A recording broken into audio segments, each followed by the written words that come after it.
Muito bem, meus amigos, mais um episódio do NIS Podcast, começando aqui. Hoje a gente tem a presença de um ilustre amigo aí, parceiro de publicações.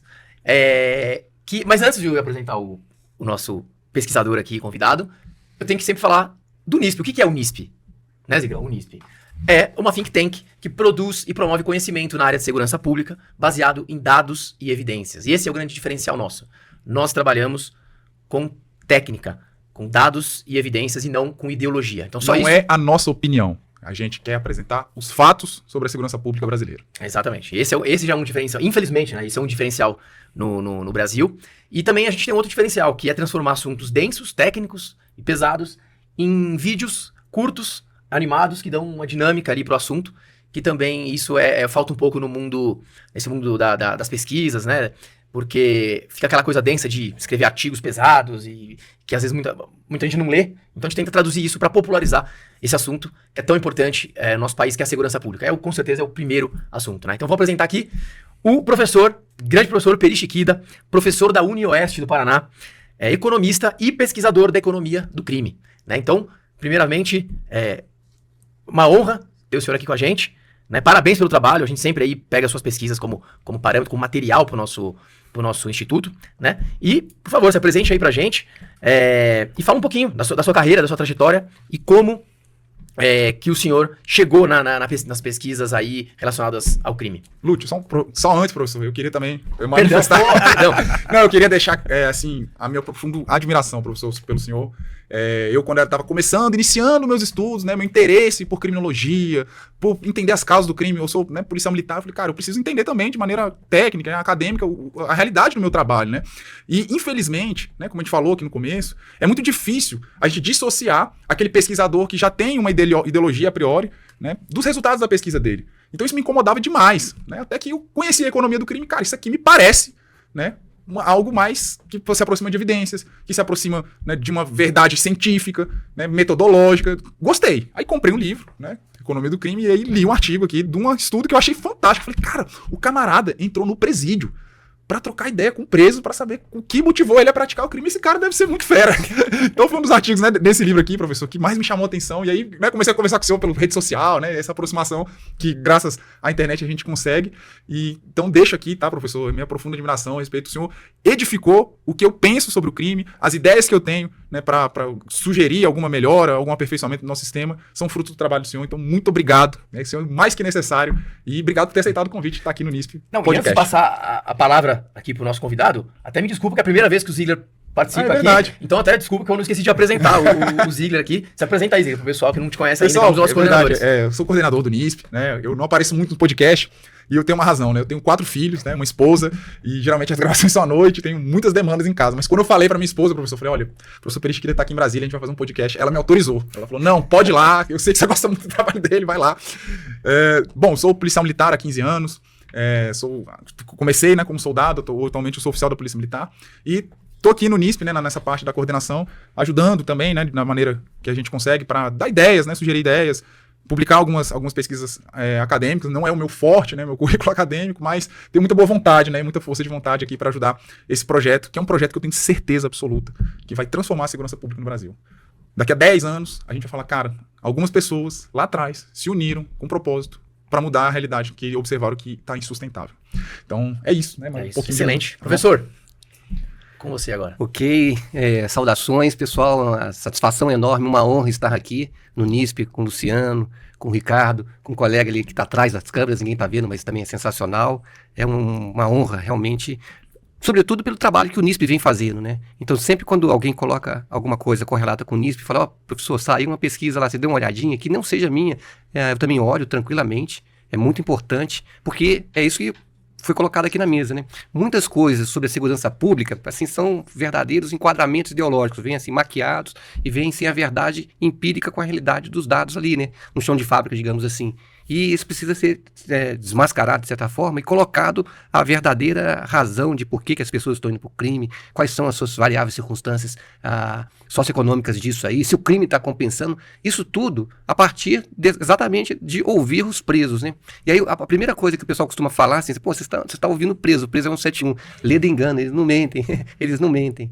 A gente tem no questionário algumas questões que já são respondidas pelos prontuários, né? Que está na divisão dos prontuários. Então, se ele mentir num dos questionários, a gente descarta o questionário. Menos de 3% em média, a gente descarta o questionário. Em São Paulo, praticamente nenhum questionário foi descartado em função dessa acessibilidade e da forma como que a gente atua. Interessante isso.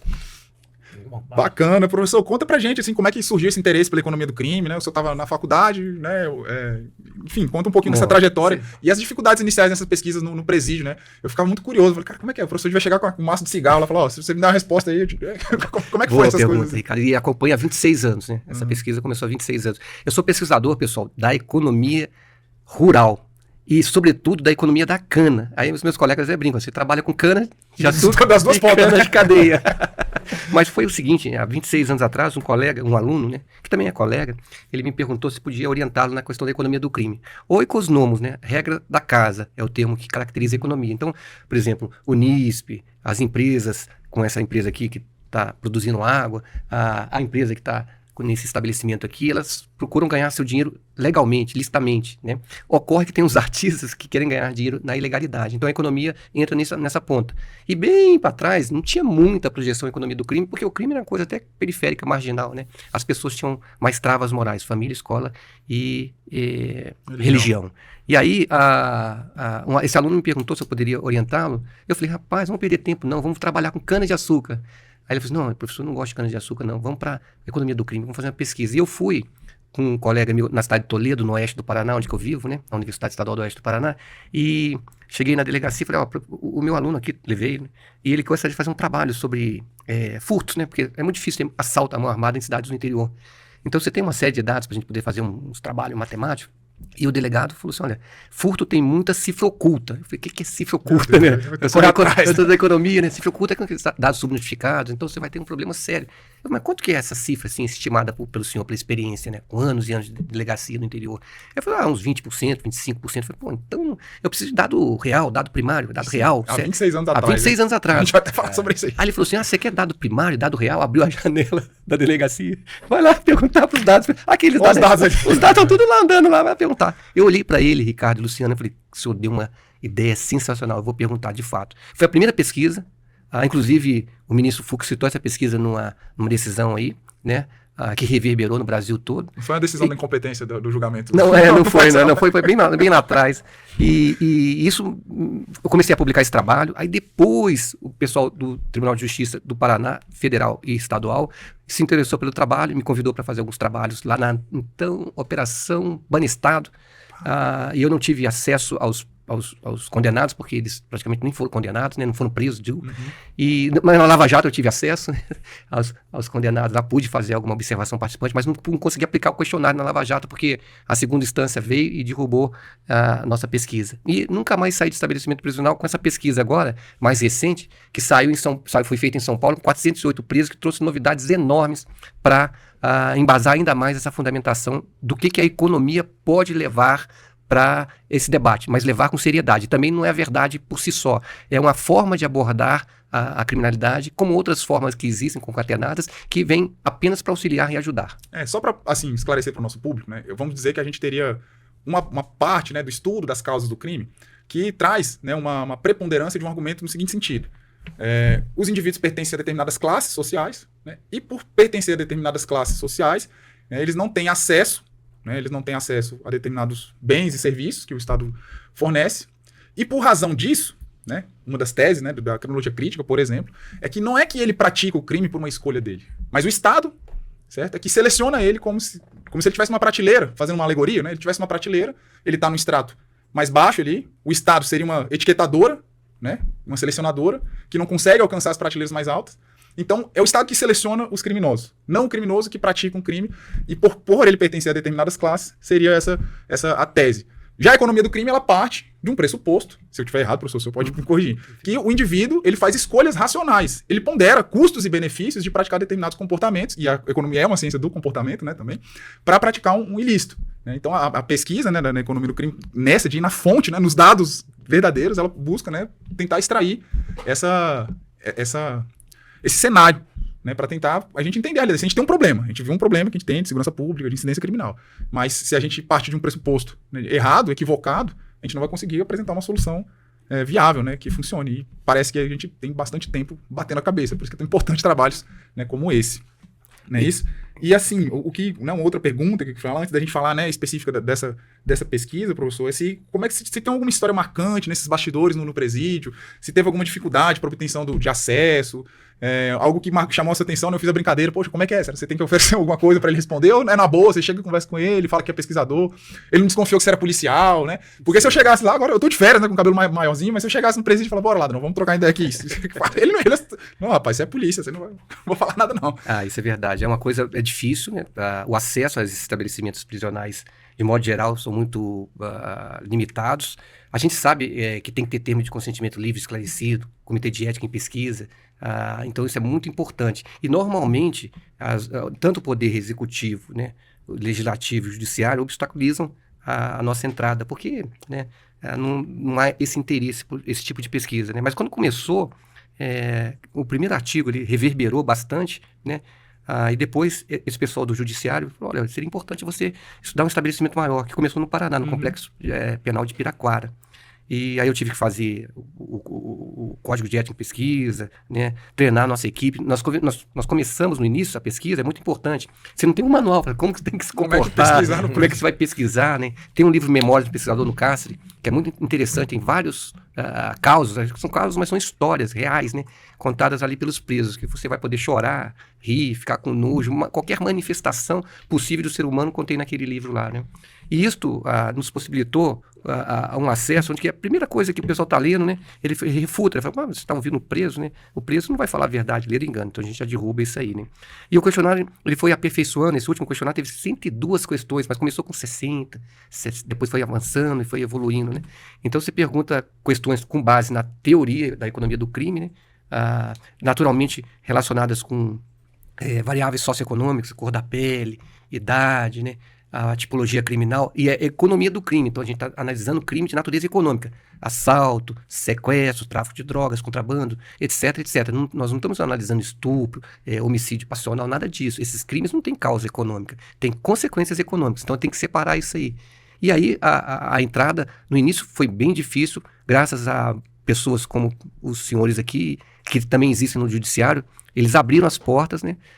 E esse treinamento foi muito interessante, como que ele no início era bem precário e depois como ele foi avançando. Não que os trabalhos publicados no início tenham limitações, mas é um aperfeiçoamento. Só para vocês terem ideia, no início eu ia para o estabelecimento prisional com blazer, camisa social, bem bonitinho, até que eu descobri que eu tinha que ir com calça jeans surrada, um tênis bem surrado também, uma camisa com simbologia da família, se tivesse frio, uma camisa quadriculada e barba por fazer, né? Porque aí o preso sentia mais à vontade comigo do que naquela situação de vestimenta. E isso eu aprendi um dia, almoçando uma quentinha, no estabelecimento prisional, e a assistente social falou para mim, olha, você está tendo dificuldade? Eu perguntei para ela que o acesso era difícil, as pessoas olhavam para a gente com uma desconfiança enorme, não só por ser policial ou não, mas advogado, pessoas no meio jurídico, e eles detestam os caguetas, os X9. Então aquele momento ali foi bastante importante, você vai, ela chama learning by doing, aprendendo fazendo, né? Hoje, nossa, quando a gente pega o pessoal, treina, até o olhar para o preso, né? Você não pode ficar de cabeça aberta, olhar para o preso. E antes até a gente conversava, o senhor,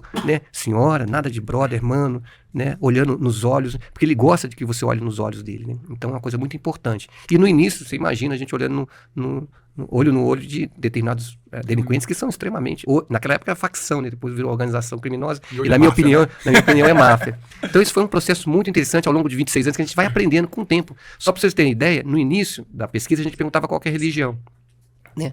Aí eu publiquei um artigo, depois de 10 anos, sobre economia do crime e religião. Passou 15 anos, um dia eu perguntando qual que é a sua religião, X, Y, Z, beleza. Aí eu pulei para outra pergunta, o delinquente falou assim, professor, você perguntou se eu praticava? Errei. Você praticava? Claro que não, senão não estaria aqui. Então, você vê como é que a gente vai avançando e vai modernizando as perguntas e muitos feedbacks, inclusive... Você não pergunta mais sobre religião? Pergunto. Agora com a prática religiosa. Então isso foi uma coisa que avançou muito, né? Mesmo. Então a gente veio evoluindo. São 102 questões, gente. Não é 10 minutos, não é 5 minutos. 1 hora. 50 minutos em média. E com todo respeito à questão de gênero, se for com mulher, é 1h30. Que é normal, né? Eu acho que até mulher se abre mais, né? Então é muito interessante isso. Nossa, bacana. E vamos falar então, né, especificamente dessa pesquisa de São Paulo. Acho que tem uns resultados muito interessantes, a última pesquisa. Inclusive, onde que consegue baixar, professor, essa pesquisa? Opa, isso é muito importante. Essa pesquisa está na revista Informe GPEC, que é a revista da nossa instituição, a UniOeste, o Colegiado de Economia, e ele já está com mais de 7 mil downloads, 7 mil alguma coisa de downloads, né? E agora completou um ano que foi publicado. E ela traz uns resultados muito interessantes e, infelizmente ou felizmente, são resultados que vão trazer luzes para alguns e, ao mesmo tempo, derrubar paradigmas, por exemplo, né? Sempre, antes de trabalhar com a economia do crime, eu ouvia dizer que as pessoas são presas não porque eles fazem, e sim pelo que elas são. São presas porque são pobres, são presas porque são de cor X, Y, Z, são presas porque estão desempregadas, são presas porque o capitalismo é incompatível com o equilíbrio econômico. E aí você pergunta para o sujeito, pergunta a cor da pele, o gênero, essas coisas todas, a faixa etária, se teve questões das travas morais de família, escola, religião, depois começa a perguntar para o sujeito, por que você foi para o mundo do crime? E você não entrega o questionário e fica aqui, responde aí, não, você fica conversando. Aí o sujeito fala, ideia de ganho fácil, cobiça, ambição, ganância, né? Tem lá no fundo alguma coisa de desemprego, né? Mas a maioria é isso, má companhia, está no artigo. Então você já derruba o paradigma. Né? Fala, olha, o cara não está sendo preso por causa disso. Inclusive, alguns, depois a gente conversa, assim, debate, fala assim, o senhor fez questão de frisar que o senhor foi para o mundo do crime por causa disso, né? Ele fala assim, professor, não se incomode não. Eu sei que o pessoal costuma falar que é pobre, que é preto, que é desempregado, mas se pobre roubasse, professor, minha família toda roubava. Isso foi só eu para o mundo do crime, isso aí é um postulado que não tem aderência com a maioria da população seria no crime. Cara, desempregado. Isso foi uma das coisas, né? Como eu comecei aqui a conversa, né? Falando, né, sobre o interesse que eu comecei a ter sobre isso, foi justamente isso, né? Eu entrei na polícia, quando você vem, né, da faculdade, a gente não tem tanto esses debates, né, sobre, mas, né, o que se pregava, né, no colégio era isso, não, a causa do crime é a pobreza, é a miséria, a desigualdade, e ok, aí você começa a trabalhar na rua, e aí você vai para um bairro, né, miserável, um bairro sem acesso a serviço público de qualidade, as pessoas, né, com baixa escolaridade, com muito pobres, né, e aí você vê que naquele bairro, uma minoria decide traficar, decide roubar, decide integrar, né, uma organização criminosa. Eu falei, cara, tem alguma coisa errada aqui, né? Não tá batendo a realidade, né? Não tá o discurso. Então vamos tentar estudar isso aqui. Né? Foi algo que me despertou porque eu virei policial e porque eu trabalhei na rua, porque eu tirei, né, trabalhei, e aí eu comecei a ter essa curiosidade.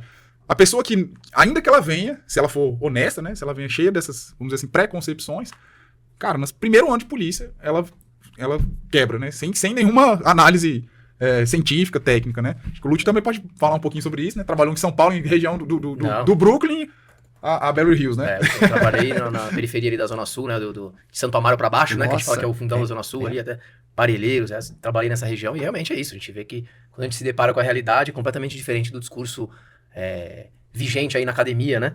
Então é bem isso mesmo. E só um adendo, a gente pode também baixar essa pesquisa do professor no destaque, lá no Instagram do NISP, no destaque downloads. Isso, a gente tem também disponível lá para isso. Não, e olha, o que o Ricardo colocou é muito interessante, que a nossa pesquisa, ela começou no Paraná, depois ela desceu para o Rio Grande do Sul, depois ela foi para o Acre, depois ela foi para Paraíba, e eu só não consegui publicar também de Roraima, e alguns estados aqui no Centro-Sul, ali no meio, que eu também não consegui publicar, porque a gente não tem a reputação estatística, né, 95% de confiança, 5% de margem de erro, como teve naqueles artigos que nós conseguimos publicá-lo, né. E aí é muito interessante, porque esse é um ponto que a gente derrubou, esse paradigma, com a verdade dos presos, né, mas é de norte a sul, leste a oeste. Aí um dia perguntaram pra gente, professor, você já perguntou pra quem não foi preso, prestação de serviço ou pecuniária? Aí nós vamos fazer uma pesquisa. Mesma coisa, né? As mesmas razões. Que não está cumprindo pena privativa de liberdade. Exatamente, boa. E aí, depois, aí os policiais falam, professor, você já perguntou pra gente, nós fizemos uma pesquisa sobre a Força de Segurança Pública, a Polícia Militar, que me autorizou a falar, que é a Polícia Militar do Paraná. Mesma coisa, porque esse pessoal tá prendendo, então eles estão, com todo respeito, enxugando gelo todo dia, porque prende, solta, e a questão da impunidade, inclusive, a gente depois vai falar aqui, né? E também fizemos com uma Força de Segurança Pública, que eu não pude depois especificá-la, porque deu um probleminha de assimetria de informação, aí a instituição só autorizou uma pesquisa de força pública de segurança, né? Mas é uma força pública muito interessante do ponto de vista daquele que prende e daquele que vai ficar vivendo com preso lá dentro do estabelecimento carcerário. Então isso é muito interessante, como é que a gente consegue ver. E nas palestras que foram pelo Brasil todo, graças ao grande arquiteto do universo, eu conheço todos os estados da União, são poucos os estados da União que eu não fui em estabelecimento prisional, o sujeito, né, tá falando a verdade no sul, no leste, no oeste, no meio. Então, não tem enganação nisso, não tem, são realidades, são né? muito persistentes, as evidências são muito claras, são muito né? contundentes, assim, né? muito contundentes. Você quer contar alguns números interessantes que tem aqui pro pessoal, só pro pessoal dar aquele gostinho, pro pessoal baixar a pesquisa completa? Então, olha, pra vocês terem ideia, o pobre coitado que tá lá preso, né? Antes de ser preso, ele tava ganhando nada mais, nada menos que R$ 46.333. na média. É lógico que a moda, o valor que mais sai é R$10.000, né? Isso por mês? Por mês, R$46.333. Esse é o dinheiro que esse pessoal está ganhando lá em São Paulo. Ah, professor, a região de São Paulo é mais rica. Tá, tudo bem. Eu estimo que nos outros estados está ganhando um pouco menos, né? Um pouco menos, 10 mil a menos, 36 mil reais, né? Ele ganhava, esse cidadão aí, ele ganhava no setor legal 3 mil e alguma coisa, né? Então ele potencializa o número, até eu gosto de falar isso, mas sem nenhuma conotação política, ele potencializa 13 vezes mais, 13 vezes mais o que ele ganhava no setor legal para o ilegal. E por curiosidade, né, a Operação Carbono tem 13 letras, viu? Eu gosto muito disso aí de falar. Porque, economia, você tem que falar de número, né? Falar de número. E quando você pergunta para ele, né, como é que era a sua análise custo-benefício, né? A minha análise custo-benefício, meu benefício era isso aqui, meu custo era bem baixinho. Tá? Isso a chance de sucesso. Paz, meus senhores, em São Paulo, que tem um efetivo de segurança muito elevado, competente, sobretudo com o trabalho do nosso secretário de Segurança Pública, Guilherme Derrite, e também do secretário Marcelo Streiffinger, da Secretaria de Administração Penitenciária e outras instituições ligadas a esse pessoal, eles têm lá, a chance de sucesso é 80%. 80%. Então você imagina, você entra numa prova, né, você entra no jogo, o Brasil tem 80% de chance de ganhar aquele jogo. Então é uma chance muito alta. Né? Mas mesmo assim, São Paulo apresentou a menor taxa do país, que é entre 95% a 98% em alguns estados. Então são poucas as pessoas que vão ser presas, né? E quando vão ser presas, ele vai ter uma série de regalias, e quando você pergunta para ele o que ele poderia fazer, né? O que o Estado poderia fazer, o que seria de lei, uma execução penal, uma punição crível no sentido de fazer com que o elemento de suasório seja menor do que os incentivos.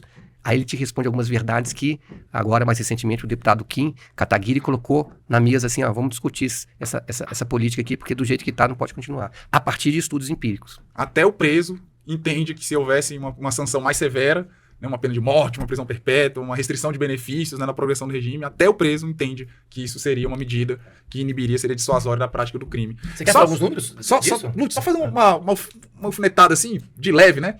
Olha só, a percepção do preso, só pra gente refletir aqui, nós três e o nosso público, a percepção do preso é que a chance de sucesso dele de praticar um crime de cariz econômico, né, um furto, um tráfico de drogas, é de 80%. Não tem como a gente elucidar 80% desses crimes. As nossas polícias, as nossas instituições de segurança pública, né, não conseguem identificar a autoria dessa quantidade. Não bate. Não bate. Se alguém afirmar... Ainda mais crimes patrimoniais, né? Ainda mais crimes patrimoniais. Se alguém afirmar, nós elucidamos, né, identificamos a autoria de 50% que seja dos autores de furto, de roubo, para ficar só nesses dois crimes, né, de estelionato, não é verdade. Pode ter várias investigações e tudo mais. Então tem muita coisa errada, né? Tem muita coisa que a gente pode debater. Eu acho que furto e roubo não chega a 3%, né? Desconsiderando a cifra oculta, né? A cifra oculta. Mas você falou uma coisa, Luciano, e a gente pergunta para eles, né? Quando a casa caiu, uma boa pergunta, né? Quando a casa caiu, quando foi preso, evidentemente preso e condenado, né? Que de repente você está sendo preso, mas não vai ser nem condenado. A justiça no Brasil tem um problema muito sério, né? A desconfiança do judiciário, não só da população em geral brasileira, mas dos presos também é bem contundente. Mas esse sujeito, quando ele é preso, a gente pergunta, o que você mais sentiu em termos de perda, né? De custo? E na equação do Gary Steinbecker, da Universidade de Chicago, que foi o cara que mentalizou e conseguiu matematizar isso, mas tem o César Beccaria, tem o Jeremy Bentham, que lá atrás, séculos passados, já tinham levantado essa perspectiva da economia do crime. E a gente pergunta, olha, o que mais pesou para você? Tem a perda moral, que é, eu sou bandido. Ser conhecido como bandido, né? E aí o pessoal fala, professor, você não pode falar que é bandido, não. Você tem que falar que é um cidadão privado da liberdade. Ele mesmo fala pra mim que ele é preso, que ele é bandido. Você quer fazer um eufemismo? Então o Brasil tem umas coisas aqui... Não é linguagem. E é muito interessante. Não tô falando que bandido bom é bandido morto, nem que o bandido é vítima da sociedade, mas tem muito eufemismos, coisas do gênero, mas ninguém lembra da vítima. A vítima é o eterno condenado nessa história toda, né? E mais recentemente, eu soltei um artigo lá, um dado nas redes sociais, que a chance do latrocínio efetuar a tentativa de latrocínio de consumar é de 70 alguma coisa por cento contra 20 alguma coisa por cento. Então é um absurdo isso aí. Mas vamos lá. Aí eu perguntei para ele, o que você mais sentiu? Ele, a perda moral. Ser cunhado que bandido é terrível. Aí depois, 60 e poucos por cento. Aí depois lá atrás, lá embaixo, uma distância cavalar em termos de percentual das respostas, vem, se não me engano, a intensidade da pena, ou a chance de ser preso. os dois estão bem juntos ali, né? Intensidade da pena, que pena. Aí depois, a chance de ser preso, né? Com 80%, aí depois vem o custo operacional, custo de oportunidade. Isso em qualquer país do mundo, a pessoa iria rir da nossa questão, né? Porque se você for preso nos Estados Unidos, você vai ter tudo bem, que a perda moral ainda continua pesada, mas bem coladinha com ela tem a intensidade da pena.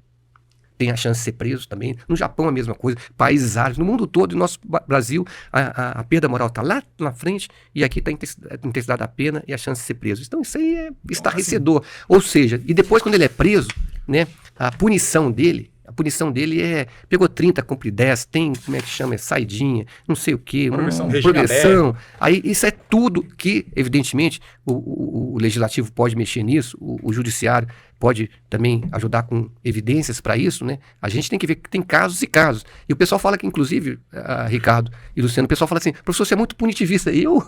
Os presos que estão falando isso, não sou eu não. Desculpa, eu até falo mineiressor, né? Eu falo, então não sou eu que estou falando, são os resultados da pesquisa, isso de norte a sul, leste a oeste. Então, as evidências são muito claras. O Brasil está vivendo um momento que nós vivemos na décadas passadas, na época da inflação. Vamos acabar com a inflação e graças a um grupo de economistas que conseguiu com um presidente extraordinário, com um legislativo excepcional e um judiciário que bancou aquilo lá, combater e debelar a inflação e melhorar alguns fundamentos macroeconômicos. Mas hoje a questão é no judiciário, na legalidade, na moral, no crime. Cara, muito bacana, doutor, o que você está falando. Eu trouxe várias reflexões aqui, né, que eu queria compartilhar com vocês. A primeira delas, né, é sobre o freio moral. Então, quer queira, quer não, né, se a população brasileira, no geral, não tivesse um freio moral e fizesse apenas cálculos econômicos para decidir se conformar com a lei ou não, provavelmente a maioria seria criminosa. Porque, né, a vantagem de ser criminoso, ainda mais num crime de cariz econômico, é muito maior do que você trabalhar no mercado lícito. Né? Essa é a primeira diferença que a gente tem. Então, qualquer política de prevenção criminal, ela não pode desprezar a questão do fortalecimento, né, da moral. Então, da família, da religião, né, e de outras atividades da escola, que desenvolvam, né, essa questão da moralidade. Eu acho que esse é o primeiro ponto. Não tem como você falar em prevenção criminal, né, de primária sem você trabalhar esse aspecto. Então, eu acho que foi uma reflexão que eu extraí aqui, né, dessa conversa. E do outro lado, né, não tem como falar sobre reforma da segurança pública, PEC da segurança pública, se eu não estou fazendo nada, absolutamente nada, para aumentar a chance desse sujeito ser punido e dessa pena ser efetivamente cumprida, ser efetivamente dissuasório. Então, resumindo, todos os debates que a gente tem atualmente sobre segurança pública, né, no legislativo, grandes debates, mobilizações nacionais, como foi uma mobilização no caso da inflação, que o professor citou, não abordam esses temas, né, de uma maneira unânime entre qualquer setor, né, da político e ideológico. Né? Não tem essa unanimidade ainda, que é uma pena. Mas é isso que a gente está buscando. Né? Está trazendo evidências, está trazendo dados, está trazendo algo, né, que é a verdade. E a verdade sempre triunfa. Então, eu acredito, como eu falei mais uma vez, eu tenho essa esperança no coração que sim. Né? Isso, a gente vai ter uma mobilização nacional, professor. Né? E daqui a um tempo, sim, esse jogo vai virar. Né? As coisas não vão ficar da maneira que está, mas a gente tem que atacar os problemas de maneira certa, né? Por bem ou por mal vai mudar, mas infelizmente a gente está vendo muito que sangue ainda vai derramar. Vai ser por mal, né? Inclusive, tem muita gente prevendo aí a buquelização do Brasil por uma questão de necessidade, assim como El Salvador teve essa buquelização ali, chegou no fundo do poço, né? E muita gente diz que, acho que foi até o Rodrigo Pimentel, né, que falou, que deve começar pela Bahia, que é um lugar que está completamente ali, perdendo território, né? E é isso, a gente está perdendo território, né? O Brasil não tem soberania, falam tanto em soberania, né, em democracia, mas a gente não tem mais soberania, a gente já perdeu nacos do Estado aí para o crime, mas cedo ou mais tarde vai ter que ter uma ruptura. E se a gente não começar agora, muito sangue vai derramar. Já está derramando, né? Muito sangue inocente. Isso é muito interessante, Luciano, porque a gente constata, assim, que inclusive isso é uma preocupação dos próprios presos. Eles têm filhos, né? Eles têm pessoas que gostam deles, né? Que estão atuando na legalidade, né? Então, eles mesmos falam para a gente, professor, você sabe que algumas coisas dos seus trabalhos, né? De certa forma, vão contra os nossos interesses, né? Mas você faz uma coisa interessante para o país, que é buscar isso aí, ouvindo o português deles é esse, sem menoscabar o nível cultural, educacional deles. Você ouve nós, né? Falando assim, né? Então, ninguém vem ouvir a gente, né? E a gente tem algumas ideias boas para melhorar esse país, né? E agora, infelizmente, a gente pode constatar que o mundo do crime ele já está ganhando uma peculiaridade de entrar em segmentos que o capitalismo está começando a falar, pô, eles estão entrando na nossa Faria Lima, né? E alguns colegas que estiverem assistindo esse programa, depois vão falar assim, professor, você está estimulando o cidadão para ir para o mundo do crime, ganhar R$ 46.333, para onde que eu vou mandar o currículo? Sabe o que significa PCC? Conversando com os membros dessa organização, que hoje é máfia para mim, não é primeiro o comando da capital, não é para cadeia ou cemitério. CV é cadeia e vela, tá certo? Ou você vai para cadeia ou você morre. Sua expectativa de média de vida no artigo é 24 anos. 24 anos. Se você for preso, né, e o status, depende do seu status, você pode ir para penitenciária federal ou para as estaduais, né, aí você vive mais. Então isso é uma complicação enorme. Ninguém quer entrar nessa lida e falar assim, olha, eu vou seguir uma carreira criminosa e vou falar pro meu neto. Você nunca vai ver um neto falar assim, vovô, como é que você traficava? Conta aí para mim. Não tem esse negócio. Não dá esse espaço de tempo, porque esse mundo é muito violento, extremamente violento. Dos 408 pesquisados nossos, 25% mataram, ou seja, vamos arredondar para 400, 100 pessoas mataram. E o artigo aqui, a gente levanta que matou, mas quando a pessoa matou, eu pergunto como, quantos e por quê. Só que isso a gente não tabula, né? Porque são 102 questões. Então o que a gente tem de feeling, ouvindo esse pessoal, é extraordinário. E eles falam, essa questão que o Ricardo colocou, o pessoal fala, professor, mas o que vai melhorar a sociedade é o tripé, família, escola, religião. Basta um desses estar bem consolidado, se possível os 3, que a pessoa não migra para o mundo do crime. Mas não é o que está acontecendo, porque o benefício econômico dos caras é absolutamente alto, o custo baixíssimo, a impunidade reinante, com R$ 46.333 você vai rir à toa, salário de presidente da República, né? E aí tem mais um dado interessante, que dessa vez, graças ao governo do estado de São Paulo, que colocou essa pergunta, foi feito um brainstorm, né? Professor, você poderia perguntar isso? 2 questões que foram inovadoras. Primeiro, qual que é a percepção que os presos têm da pena, que foi muito interessante, né? Que eles falaram que, na teoria e na prática, quase 90% ia falar que a pena foi injusta, né? Não foi isto, né? E a outra foi o seguinte, professor, é importante, você faz uma pergunta, o que faria que eles não fossem para o mundo do crime em termos de política de Estado, mais escola, de qualidade, não essa escola que tem aí, eles falam isso, não essa escola que tem aí, com enquadramentos ideológicos, pregando ideologia quando tem que ensinar matemática, português, língua estrangeira, educação moral e cívica e outras coisas, né? E aí eles falam assim, ó, professor, essas políticas de Estado são muito importantes, mas agora dessa vez surgiu a pergunta de qual seria a punição que faria com que eles não fossem para o mundo do crime em hipótese alguma. Evidentemente, né, a gente pergunta de maneira espontânea, para quem você votaria para presidente? Não mostra os candidatos.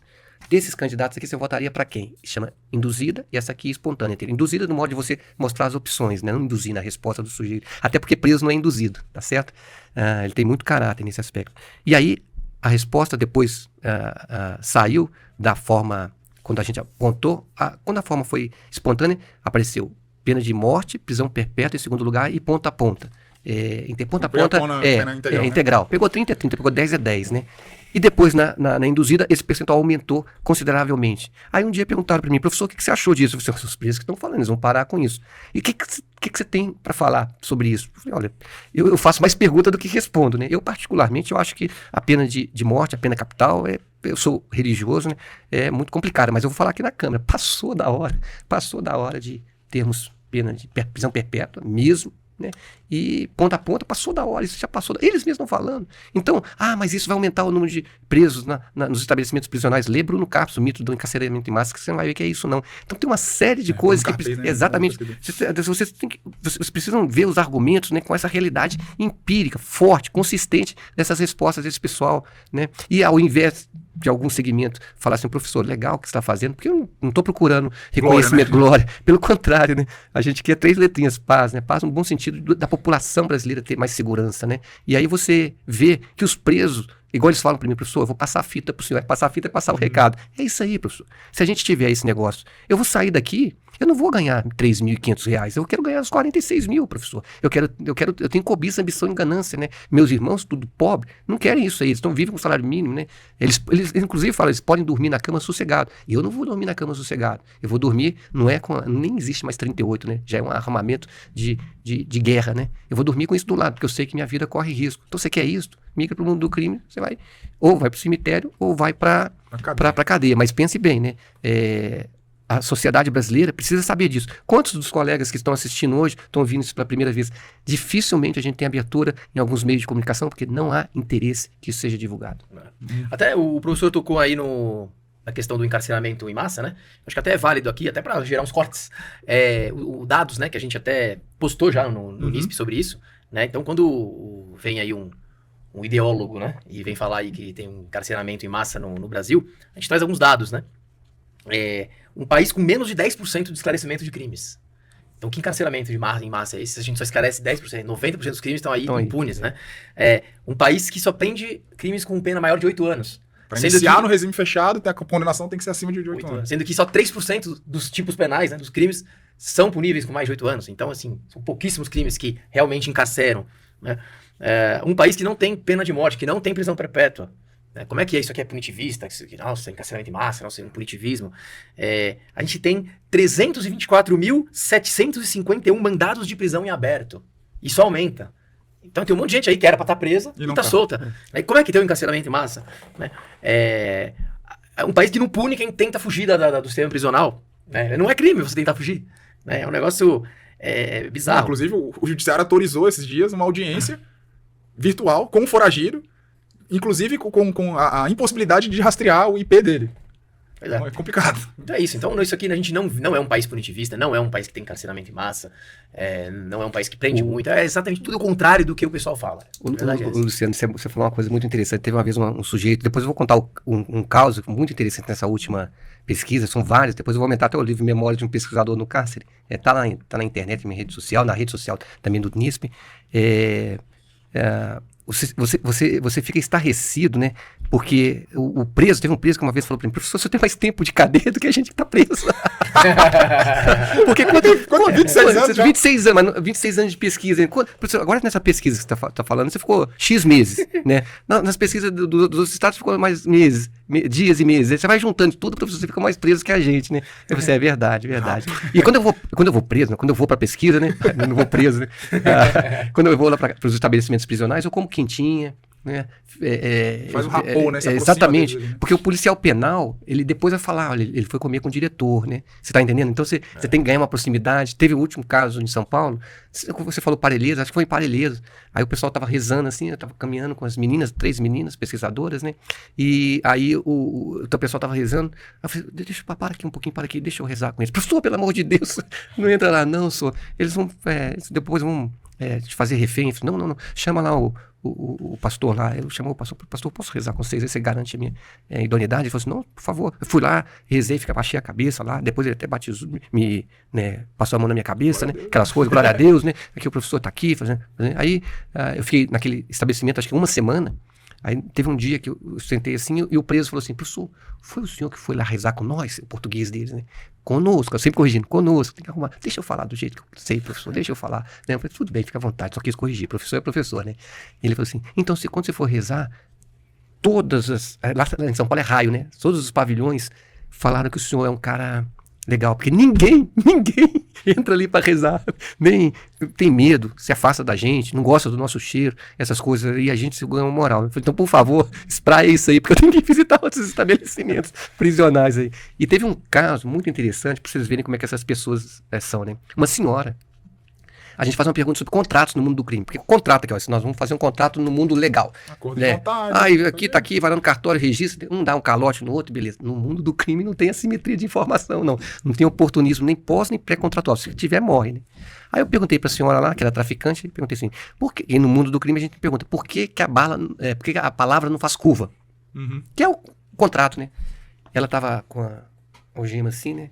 Fez assim pra mim, professor, pela mesma razão que a bala não faz curva. Eu olhei pra ela, tava com o computador assim, parei. O que a senhora falou aí?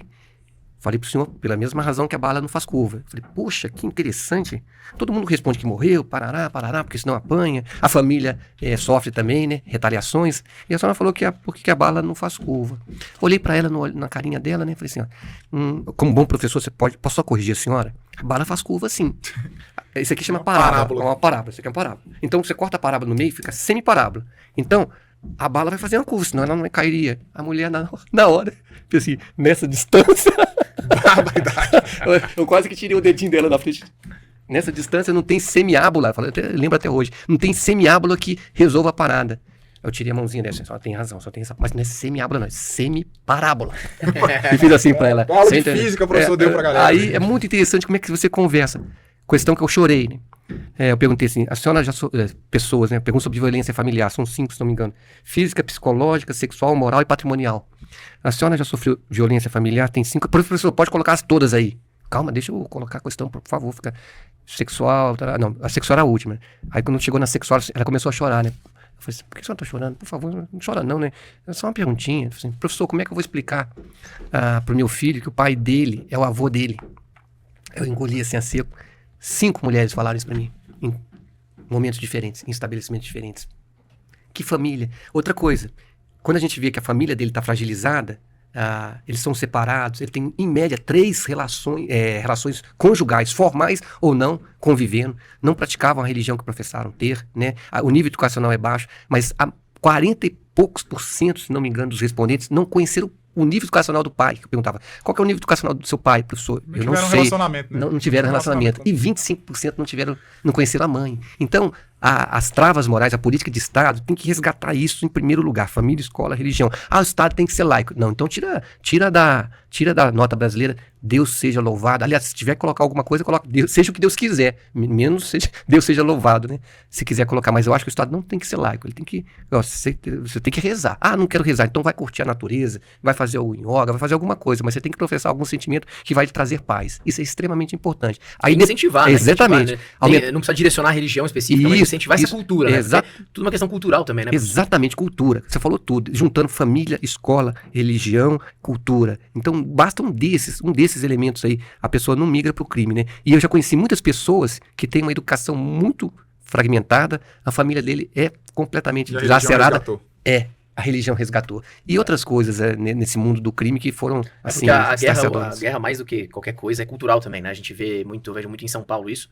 A subcultura do crime, todas as simbologias, as alegorias, música, gírias, o jeito de se vestir, como você delimita a sobrancelha, o cabelo, os sinais, tudo isso faz parte de uma subcultura que tem um status, né? Você ganha um status e tal. Então, isso é reproduzido dentro da periferia, e isso vai conduzindo os jovens para essa questão, né? Então, se a gente fizer um enfrentamento cultural em que a gente, inclusive, ridicularize isso. Quando a gente começar a ridicularizar o funk que promove violência, que promove a sexualização... A vulgarização da mulher. Você tem que assim, ridicularizar. Isso o Estado precisa fazer. A ponto de ser vergonhoso você fazer parte dessa cultura e falar, puta, eu quero essa cultura do pessoal que se veste melhor, que fala corretamente, não essas gírias.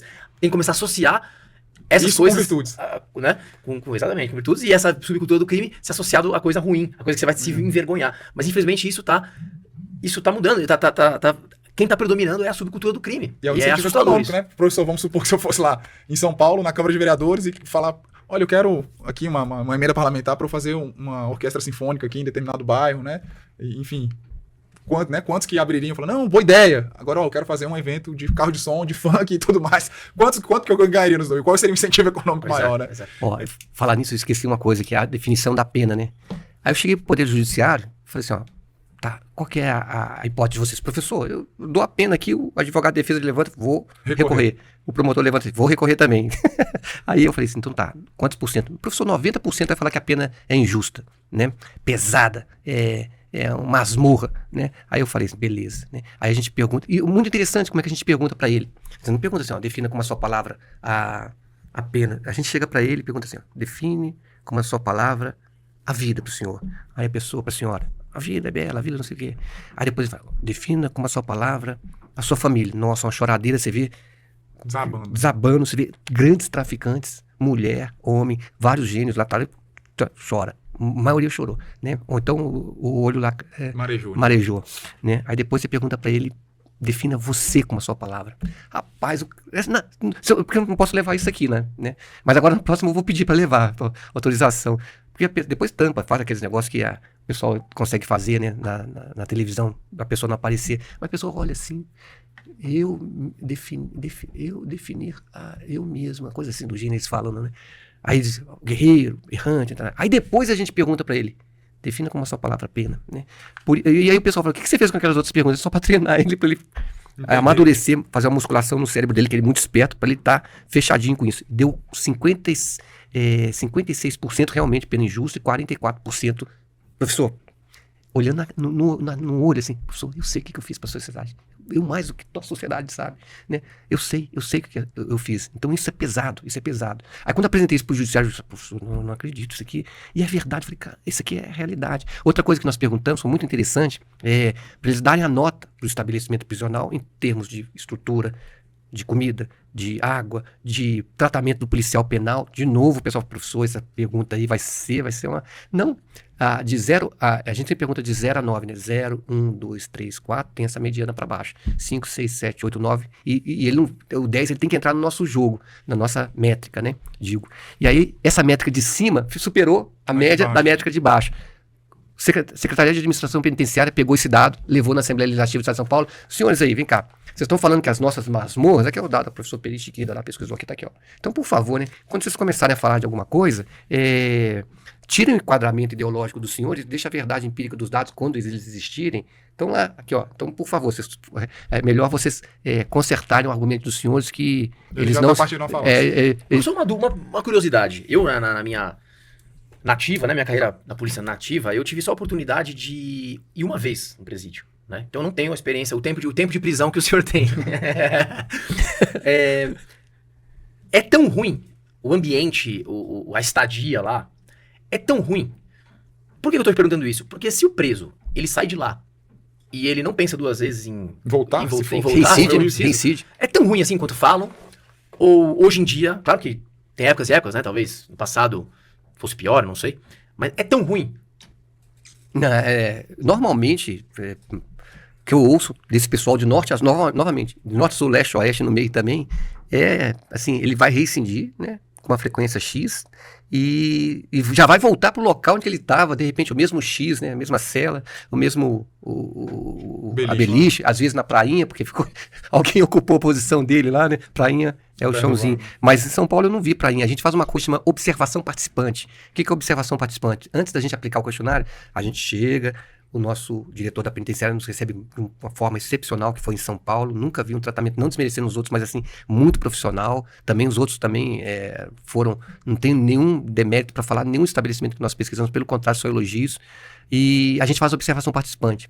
Então, a gente vai nos raios, visita com total segurança, não tivemos nenhum problema. Os estabelecimentos prisionais comem a comida que eles fazem e a gente conhece lá dentro para depois perguntar para eles como que está a questão do tratamento dentário, tratamento de saúde, essas coisas que foram pontuadas, né? Então, e ninguém está induzindo, você tem que falar para mim a nota que você dá de 0 a 9. Professor, por que tem que ser 0 a 9? Porque você precisa pensar, todo mundo quer colocar de 0 a 10, a nota na prova é de 0 a 10, eu mudo a perspectiva. Ô professor, o senhor é esperto, viu, porque você nos surpreende. Eu falei, e o que você faz na sua vida de bandido, o senhor é ladrão? Você não surpreende, eu vou te roubar dia tal, você não faz isso, você espera, faz uma montana e depois vai. Então a racionalidade deles, e quando a gente está conversando é um assunto muito interessante, por isso que a pesquisa demora um tempo, leva meses. A gente vai com viaturas descaracterizadas por questão de segurança, é importante isso. E é um trabalho exaustivo que envolveu muitas pessoas bem treinadas, vários dias, né? Todo um processo que teve que passar por instituições para a gente poder entrevistar esse pessoal. E depois o pessoal ainda fala que o trabalho, né? Por exemplo, na legalização das drogas, foi muito interessante. Mas em média, por exemplo, alimentação. Então, vamos falar. Alimentação. Na média, é ruim? É mediana? É boa? Então, hoje, nesses estabelecimentos prisionais, inclusive com o Ministério Público, com a Defensoria Pública, né? Se um sujeito tiver uma dor de barriga lá... É uma dor de cabeça. É uma dor de cabeça para o estabelecimento. E se isso vazar para um raio, né? Sair na televisão... eu tive em Roraima e a população carcerária lá, uma parte da população carcerária pegou sarna. E eu era do Ministério da Justiça, o estado de Roraima era meu estado de inspeção federal. Lá fui eu, né? E aí, aí eu conversei com o secretário de Segurança, doutor André, na época. Doutor André, professor, tá aqui os procedimentos, a gente mandava para a Secretaria de Saúde. Aí depois, por sinal, o secretário de Saúde caiu depois que a gente foi lá, né? Então a gente vê essas questões, e eu vou falar uma coisa muito importante. A lei de execução penal não exclui a dignidade humana. Né? Não é masmorra. O pessoal tem essa ideia de que o preso apanha, de que o preso sofre, né? Tem direitos humanos, tem instituições por trás dessa questão, né? Então o tratamento em média é bom. Em média é bom. A alimentação? A alimentação, eu cansei de ouvir em São Paulo, professor, eu não tinha alimentação tão regrada como a daqui. Né? Eu não tinha essa assistência que eu tenho. Se eu tiver um problema, professor, eu tenho que... O pessoal me leva porque se esse problema piorar, o Estado depois pode indenizar minha família se eu vier morrer. E infraestrutura, se a organização, o espaço, eles têm um espaço humano Ou Muito interessante. Ó, o feminino é muito arrumado, o masculino também é muito limpo, né? Essas questões, né, de limpeza, né? Cuidado com a pele, cuidado com a saúde, alimentação bem regrada. Então eu vi isso, constatei isso, mas não agora em São Paulo, em outros estabelecimentos prisionais. Quando eu fui em Roraima, no momento que a gente estava terminando a inspeção federal, aí o diretor falou assim: professor, agora a gente vai almoçar no restaurante. Eu falei: não, traz lá a quentinha, lá, eu quero almoçar aqui com vocês, né? E é muito interessante, você pega uma quentinha, né? Você você abrir a quentinha aqui, ó, você abrir a quentinha aqui e ela tiver para estragar, você não vai sentir o cheiro, porque ela já o vapor já vai sair aqui e ele vai disseminar aqui, mas você tem que fazer assim, ó, abrir. Aí na hora que eu fiz isso, aí o diretor falou assim: já conhece, né? Eu falei: ó, tem tempo de cadeia, tá cheiroso, comia quentinha lá. Então, e tem alimentação regrada para determinadas pessoas, né? Não é um hotel 5 estrelas, são 200 mil presos em média em São Paulo, na estatística da SAP, então, por ano, né? Então você tem que ver que as coisas bem a força da instituição, né? É interessante. Inclusive o efetivo da Polícia Penal em São Paulo é maior do que o da Polícia Civil, né? Esse dado eu não sabia desse dado. Então isso é muito interessante. E lógico, né? Ninguém quer ficar dividindo estabelecimento prisional, uma cela contra as pessoas, né? Mas é aquele negócio, né? Pergunta para a vítima por que aquele sujeito está lá. Essa é uma pergunta importante. Professor, eu ia entrar aqui numa pergunta, né, que o senhor chegou até a comentar. Como é que é a perspectiva dos presos, né? Acho que nessa pesquisa aqui de São Paulo o senhor levantou isso, em relação à legalização das drogas. Então, isso é muito interessante. Inclusive, vocês fizeram um vídeo muito, é muito interessante que o Unisp pega. Ele pega o artigo e populariza o vocabulário. Não que a gente escreva de forma prolixa, né? Mas é muito importante isso. De fato, é uma coisa que torna mais popular acesso para todo mundo, né? Não acho que nem popular. Ele nivela exatamente, né? Nivela a linguagem. Muito legal isso. E eu cansei, como professor de universidade pública e também formei na Universidade Federal, eu conheço como é que é esse negócio de drogas em estabelecimentos universitários, né? Então, se perguntasse para mim em 1984, quando eu entrei na universidade, eu levantaria minha mão. Eu sou o primeiro da legalização das drogas. Não que eu nem fumo cigarro, né? Quanto mais drogas, né? Maconha e outras drogas, outros entorpecentes, né? Então, nós perguntamos para eles: vocês são a favor da legalização das drogas? Vocês são a favor da maioridade penal? Um monte de coisas. São 102 questões, né? E aí eles foram bem divididos. Mais ou menos um empate técnico, favorável e não favorável. E aí a gente, no artigo, não tem o qualificador. Por que você é favorável? Professor, já tá uma desgraça mesmo, libera esse trem aí, né? Mas só libera maconha. Olha só, a consciência, a civilidade desse sujeito. Professor, libera maconha, professor. Maconha igual álcool, libera esse negócio aí, né? Mas não passa para as outras não, porque a gente trata com esse pessoal, a gente sabe o problema que é. E outra coisa, professor, é muito complicado, viu? Mas libera isso aí, né? O pessoal que é contrário, professor, não libera nem maconha, professor. Começa na maconha, depois vai pra cocaína, vai pra heroína, depois tá no crack e morre lá, cadavérico.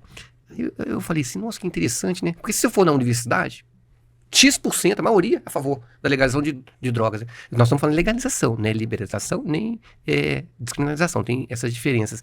E eu achei muito legal porque nós calculamos quais são as variáveis que influenciam a pessoa ser favorável.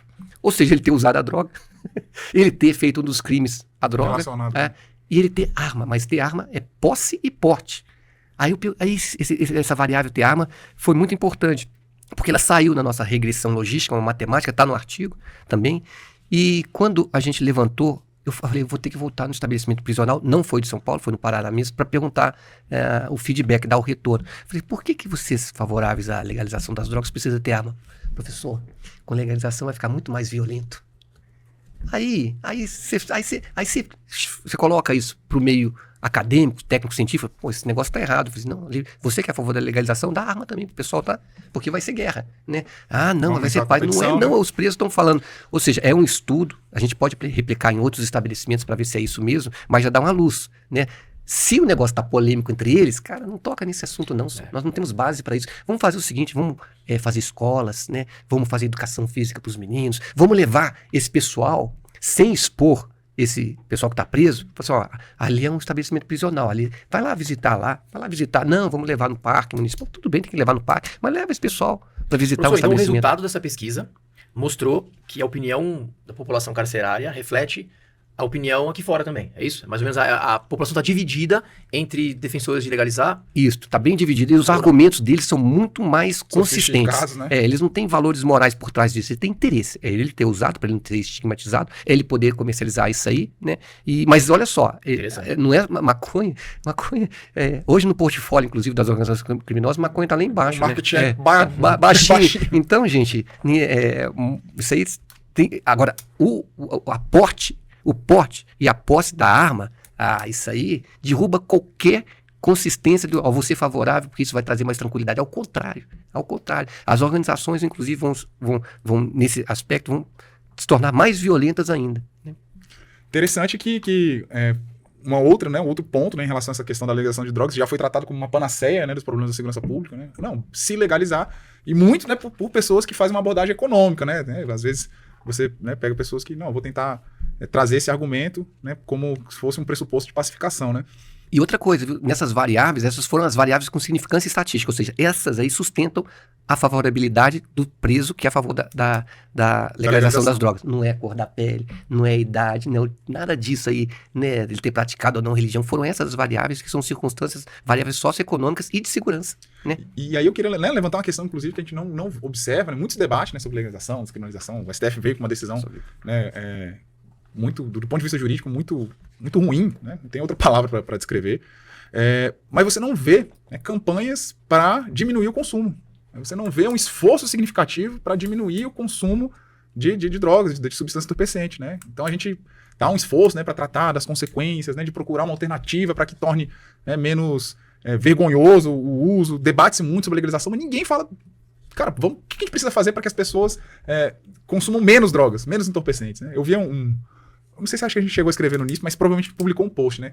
Na Islândia e outros países, né? Um programa de esporte para os jovens, de arte para os jovens, para a juventude, diminuiu num espaço de 10, 15 anos muito, né? A questão de experimentar, né, substância entorpecente, inclusive o álcool. Né? Eu achei muito interessante isso. Só para a gente levantar que o senhor fez a pesquisa, né, nesses crimes que, vamos dizer assim, que eles são perceptíveis pelo policiamento ostensivo, né? Então, provavelmente a maioria dos indivíduos que foram entrevistados foram presos em flagrante, né?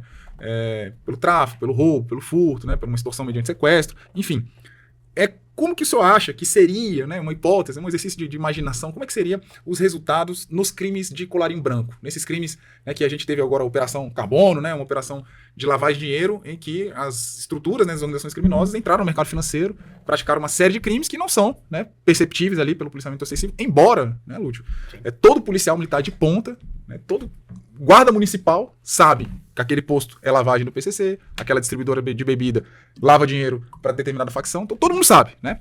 Mas como é que seria, professor? Como é que você acha, imagina que seria o senhor entrevistando aqui o camarada que foi condenado, transitado e julgado por um crime de colarinho branco, que é a menor percentual, e aí eu quero destacar isso, né? É o menor percentual, senhores, não é porque, lógico, você tem, né, sim, um fator de dificuldade para você identificar a autoria desses crimes. É muito mais complicado, né, para as instituições policiais eu conseguir, né, desencadear uma operação para eu prender um cara que cometeu um crime contra o sistema financeiro nacional do que para eu pegar um traficante, para eu pegar um ladrão de carga, enfim.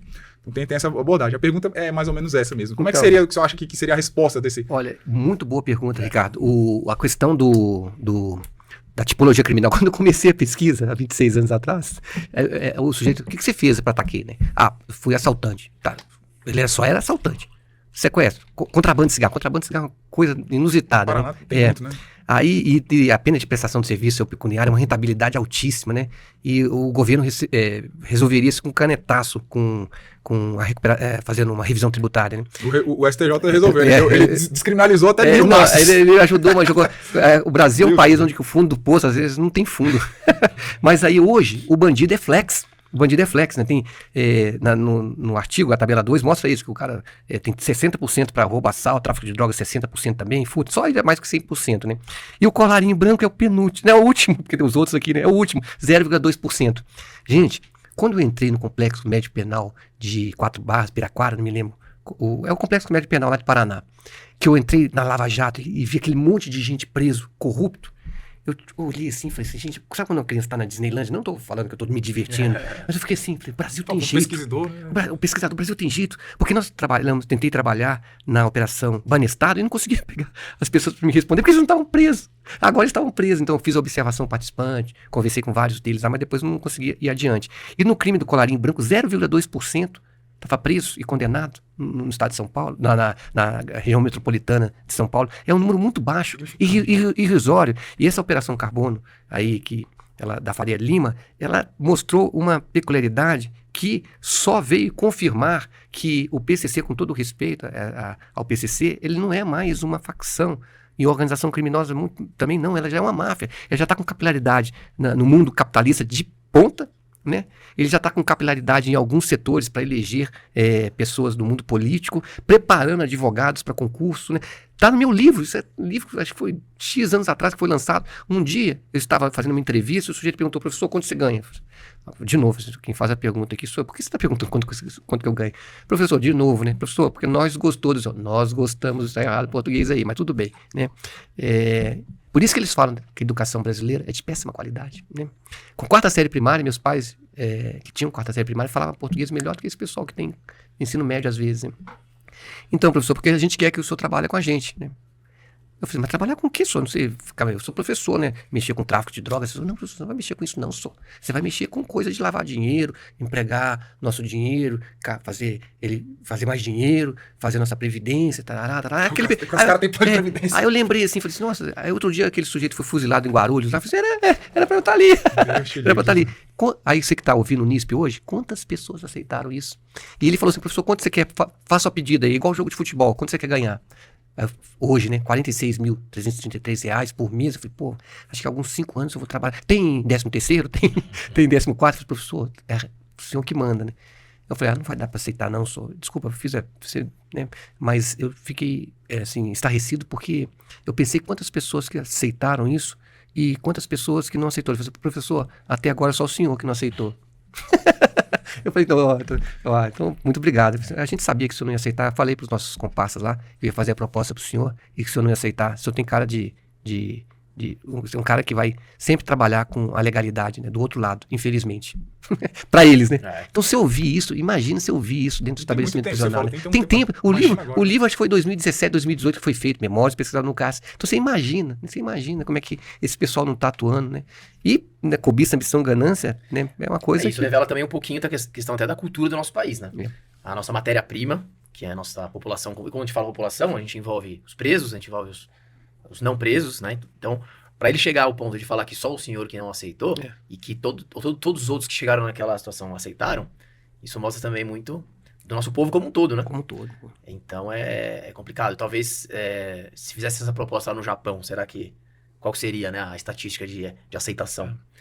Então, é complicado, a gente tem que... Cara, e traz também outra preocupação em relação, né, uma coisa que o Hertal falou esses dias, o Hertal também é nosso coordenador aqui do NISP, sobre a blindagem que existe, né, as prerrogativas, né, dos advogados de organizações criminosas que, né, visivelmente estão, né, vou falar assim, né, que eu posso estar acusando, mas tem fortes indícios, né, que os advogados, né, de organizações criminosas, utilizando do subterfúgio das suas prerrogativas, né, estão facilitando crimes como lavagem de dinheiro e tudo mais. Então, não há uma discussão, né, no âmbito do legislativo para... Aí onde é que está a OAB, onde é que está a ética, o conselho de ética disso, enfrentar daquilo, essa né? situação. E é aquela coisa, né, um país que você tem que amarrar a caneta no barbante, Não tem como... um país que você uma tem... bique. Uma bique no barbante, no balcão, o país que você tem que colocar uma grade, a câmera de vigilância numa jaula, né? O que você vai esperar, né? É triste. Mas, ó, eu tava vendo aqui, estou com 2 policiais aqui, né? Quando a casa cai, a ação da polícia, 49%, né? Falha própria, 18,9%. Foi a principal razão da casa cair, né? Mas a falha própria, se a polícia não estiver passando, não pega. Então a polícia está interligada com a falha própria. Cagueta, dedo duro, 17,9%. E falha do parceiro, 6,4%. Juntando isso tudo, dá quase 100% que é a ação da polícia, né? Então, pra vocês verem como é que o mundo do crime é interessante. O cagueta, ele é mais ativo no mundo feminino. Porque a mulher não suporta ver a outra ganhando R$46.333. Né? Então a caguetagem sobe no mundo feminino muito mais do que no mundo masculino, né?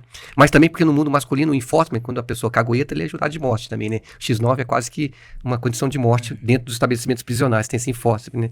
A mulher que quiser entrar para o mundo do crime, depois eu fiz as contas, ela vai ganhar mais ou menos 50% menos na média que o homem.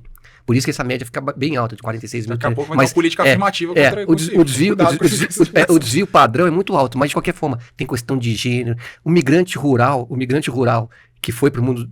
o migrante rural já migrou para o urbano, né? Aí depois, no urbano, ele muda para ilegalidade. Ele vai ganhar menos. Ele tem mais chance de ser preso. Então tem um monte de coisa que reflete a contundência da realidade do mundo criminológico. O cara que nasceu no urbano e foi criado no urbano, ele conhece todas as válvulas de escape, conhece tudo, até o outro a pegar esse jeito lá, ele vai ter um processo de aprendizado longo. Então esses trabalhos que a gente está soltando são muito interessantes e eles vão mostrando... Mesmo, professor, não sei se o senhor tem esse dado aí. Qual que é o tipo penal com maior incidência pelas mulheres criminosas? Tráfico de drogas.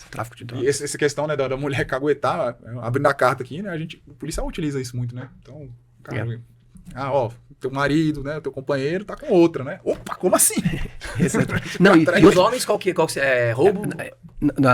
Dos homens é roubo-assalto. Roubo-assalto e furto. Né? O tráfico de drogas também. Porque o cara chega pra mim, eu chego pra ele, por que o senhor foi pro mundo do crime, né? Qual que é a sua tipologia criminal? E essa resposta a gente tem no prontuário. Aí ele fala assim, roubo. Falei, e o que mais? Aí ele, tráfico de drogas, furto, receptação. E agora nós fizemos um trabalho só sobre tráfico de drogas, né? O traficante raiz, que nós vamos apresentar na Suíça, eu e Mauro Salvo, né? Lá na Suíça. O traficante de drogas raiz é um ser em extinção. Ele só trafica drogas, né? Hoje ele faz tudo um pouco. E esse ganha mais ainda na média. Então é muito interessante como é que esse mundo criminoso, ele tem... Latrocínio é uma coisa que é complicada. Então, a conta que eu fiz, a tentativa de latrocínio, mais o latrocínio, você faz a conta, né, você vê a chance de sucesso da pessoa sobreviver diante de um latrocida que é latrocida mesmo, tem sangue nos olhos, né? Porque normalmente o latrocida, ele vai... disposto, né? Ele vai disposto a matar ou morrer, mas ele não opta pela morte de cara, não, porque a própria cadeia vai chegar, o que você matou um pai de família e desce a maraca nele lá dentro, né? Então eles não gostam muito disso. Então se a pessoa reagir, aí que ele mata mesmo, mas a tentativa, a chance de sucesso no latrocínio é muito alta. Então é um absurdo isso aí no país, né? Quando a chance de sucesso da pessoa ir para legalidade, ir para escola, arrumar um emprego, jogar um futebol, um time que ele gosta, aquelas coisas erradas, é muito mais baixa. E no mundo do crime, muito mais alta. Teve um sujeito, só para vocês entenderem, não vários, foram uns 5%, se não me engano. Eu perguntei assim para eles, e os meus pesquisadores também, qual a chance de sucesso? Explica que a probabilidade, né? Alguns já entendiam a probabilidade, com um nível educacional bem baixo, eles sabiam a chance de sucesso. Um deles era grande, como é que chama? Novo cangaço. A sua chance de sucesso, 80%. 80%. Então, a sua chance de sucesso, 100%.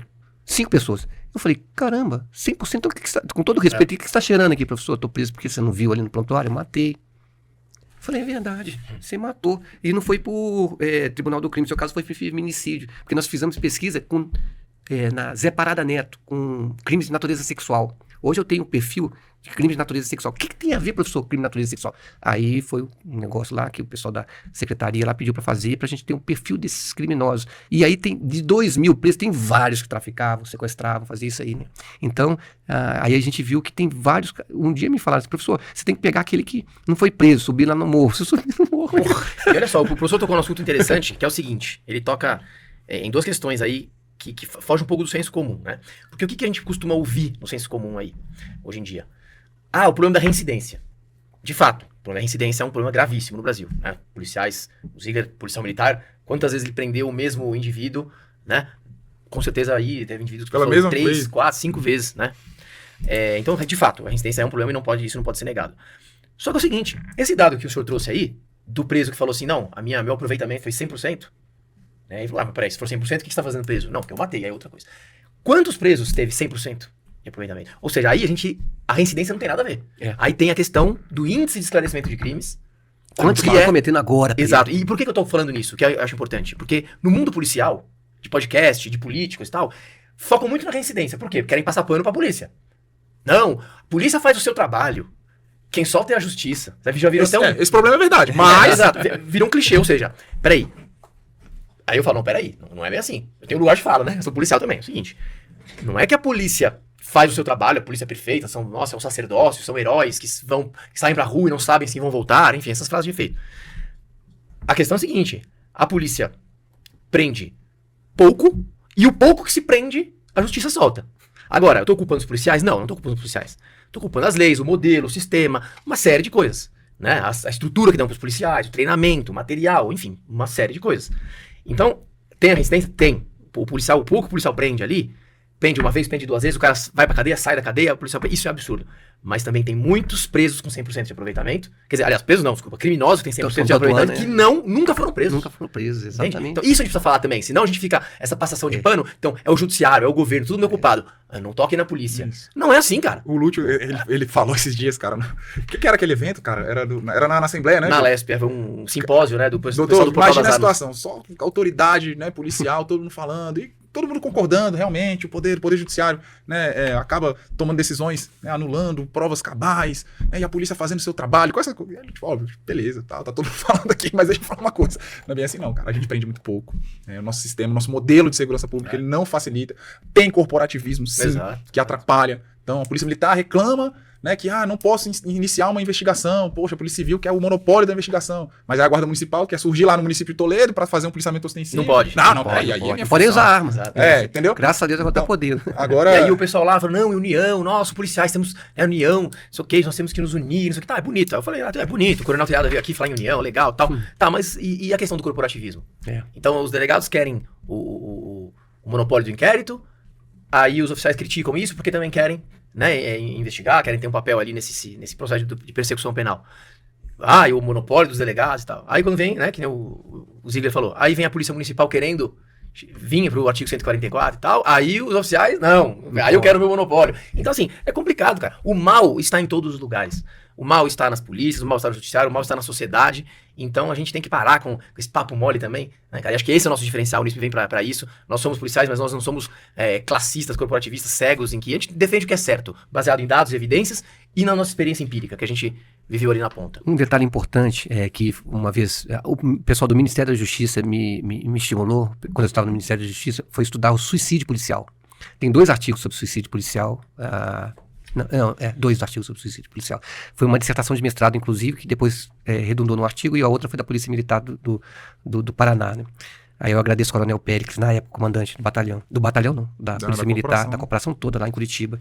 E muito interessante, então, as forças de segurança pública no Brasil, além desses problemas todos, é a classe que mais suicida. Você não vê juiz suicidando, você não vê professor, um ou outro, né? Infelizmente existe, mas médico, você não vê, é um ou outro. Agora, a ideação suicida nas forças de segurança pública é muito complicado. Por quê? Tem uma série de inseguranças, tem essas questões todas, a gente tem né? uma pesquisa sobre segurança jurídica. Então, inclusive a gente tem a nossa primeira pesquisa do Unisp, que fundou o Unisp, foi uma pesquisa sobre saúde mental dos policiais. Exatamente. Né? O senhor chegou a ler, mas traz dados interessantíssimos e que fogem do senso comum e do pensamento ali lógico das pessoas, né? Pensam que os policiais federais, por ganhar mais, por ter mais estrutura e tal, não, então eles têm mais reconhecimento da sociedade, mais status, tem uma saúde mental melhor. Errado, é uma das piores. Só pede pra polícia penal, que lida com preso ali no todo dia, tá preso. É insalubre demais o trabalho do policial penal, né? Lógico, no número absoluto, é óbvio, os policiais militares são a maioria, eles têm mais proporcionalmente a Polícia Federal. E aí a gente desenvolve, né, os porquês disso, né? Os possíveis, né, as hipóteses dos porquês disso. Então essa é uma pesquisa bem legal aí, que até conto com o senhor para levar adiante essa pesquisa aí pra gente. Eu acho interessante, quando ele vier em Brasília, eu vou até passar o contato do Coronel Cajueiro.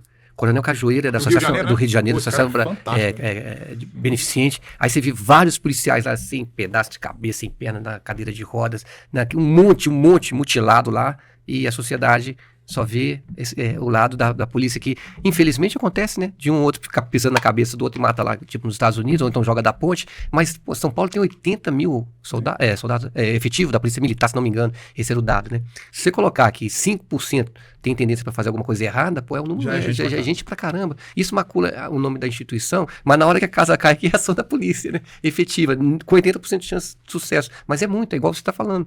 O Brasil tem que fazer um plano real de combate à criminalidade. Eu gostei muito dessa analogia. Essa questão. E o meu professor falava na época que o Brasil jamais iria debelar a inflação, que estava na casa dos 4 dígitos, mais de 1.000, né, por cento. Então, na casa de 4 dígitos.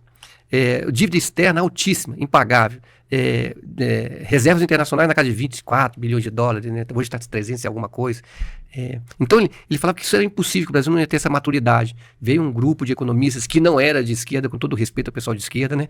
E falou, vamos acabar com a inflação. Fizeram vários planos antes, não deu certo. Como foi agora, né? Nós tivemos um pacote anticrime, né, uma operação Lava Jato, que infelizmente tudo mudou o contrário, né? Mas foi uma coisa que vai ficar para a história, que depois vai vir outra operação, vai vir outra e a gente vai resolver isso. Porque o ano que vem, nas eleições, o pessoal não vai estar pedindo saúde, não, que é importante. Não vai estar pedindo educação, que é importante. Vai estar pedindo segurança. Porque o nosso artigo, o pessoal que está assistindo, né? Ele não começa com esse artigo tem como propósito, isso é um assalto. Começa com isso é um assalto e termina com isso é um assalto. Leiam para vocês verem e façam os comentários. Muito bom. Quer perguntar mais alguma coisa, Lina? Não, acho que a gente pode caminhar aqui para as palavras finais, né? Lúcio, eu vou iniciar as palavras finais. Quero mais uma vez agradecer, doutor. É realmente admirável o trabalho do senhor. Uma honra estar aqui, só ter aceitado esse convite nosso, né, de participar desse programa, dispor de tempo. O senhor está aqui numa outra atividade aqui em Brasília, né? E mesmo assim tirou um tempinho para nos prestigiar. Então, muito obrigado mais uma vez. Que a gente continue, né, lógico, com seriedade, com os pés no chão, trabalhando para buscar a verdade, né, mas sem perder a esperança que sim, né, a gente pode virar esse jogo, mas para isso, né, tem que ter um comprometimento, tem que ter realmente essa busca por diagnosticar os problemas de maneira correta, né? Eu acho que, para mim, né, se fosse sintetizar nessa live, né, esse podcast, a palavra é essa, né? Estamos aqui para buscar os diagnósticos corretos, para propor as melhores soluções para gerações futuras, né? Então, muito obrigado, doutor, é isso, eu agradeço demais. Bate a pesquisa, conheça a Unisp e passo aqui a palavra pro Lúcio, né? Depois pro nosso doutor. Boa. Professor, obrigado, parabéns pelo trabalho, obrigado mesmo aí pelo prestígio aí, e vamos continuar com essa parceria, né? Com as pesquisas, com os conteúdos, que a gente puder colaborar, a gente está à disposição. E pode dar suas últimas palavras aí, se quiser comentar também de algum outro trabalho, fique à vontade aí. Divulgar aqui, agradecer novamente, né? Espero vir mais vezes aí em Brasília. Vai ter um dia da palestra aqui no Congresso Brasileiro da Associação Brasileira de Direito e Economia, né? No final do mês de outubro, né? Esse livro aqui do Marco Antônio Jorge, professor da Universidade Federal de Sergipe, Marcelo Justus, esses sim são especialistas de economia do crime, que eu tenho que trabalhar com cana-de-açúcar. E agora eu vou trabalhar com cana-de-açúcar no mercado de etanol, que está ligado com PCC, usinas de açúcar e álcool. Então eu vou trabalhar com isso também. Mas o caso interessante, que eu acho que é importante, eu escrevi uma vez para a Folha de São Paulo, que quem não investe em educação não sabe qual que é o custo da ignorância. Depois que eu comecei a frequentar estabelecimentos prisionais, eu diria, quem não investe e custo é jargões de economista, né? Então, quem não investe em educação, família e religião não sabe qual que é o custo da ignorância. E se essa ignorância migrar para o mundo do crime, esse custo é o Brasil que nós estamos vivendo hoje. Ou seja, a gente tem que lutar para um Brasil mais justo e perfeito, mas com evidências empíricas, com seriedade. Seria isso. Muito obrigado. E outra coisa, né? O pessoal tá falando muito obrigado aqui, mas depois a gente vai sair para tomar uma cervejinha, porque o negócio vai ter uma paga aqui, né? Evidentemente. E também não estou estimulando o pessoal a beber, não. Pelo contrário. Aliás, uma vez me perguntaram numa palestra, falaram, professor, você que vive nesses estabelecimentos prisionais, quando você sai dos estabelecimentos prisionais, como é que você se comporta? Eu falei, eu vou tomar cerveja. E jantar. Que normalmente a gente sai no período mais tarde. Mas não estou estimulando ninguém a bebida, não, porque hoje qualquer coisa que você fala, você é lacrado, esses negócios. Pelo contrário, né? Se você puder consumir uma cervejinha e ter a responsabilidade, né, você está até contribuindo para a dinâmica econômica, mas não é droga, né? Não é droga. Eu vou ter que pular essa etapa, vou ter que buscar minha filha para receber uma mensagem aqui. Boa. Até porque você está dirigindo, né? Então, se beber, não dirija. Não dirija, exatamente. Professor, obrigado. Valeu, professor, sensacional.